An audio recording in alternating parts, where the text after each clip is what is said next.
सीता के रखवाले राम थे, जब हरण हुआ तब कोई नहीं।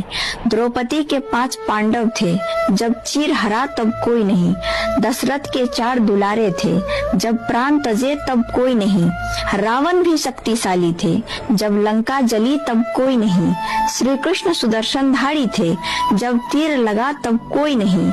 लक्ष्मण भी भारी योद्धा थे, जब शक्ति बाण लगी तब कोई नहीं। सैया पर पड़े पितामह, पीड़ा का साझी कोई नहीं। अभिमन्यु भी राज दुलारे थे, पर चक्रव्यूह में फंसा तब कोई नहीं। सच तो यही है मित्रों कि आपका इस दुनिया में कोई नहीं। जो लेख लिखा हमारे कर्मों ने, उस लेख के आगे कोई नहीं। केवल कर्म ही अपने हैं।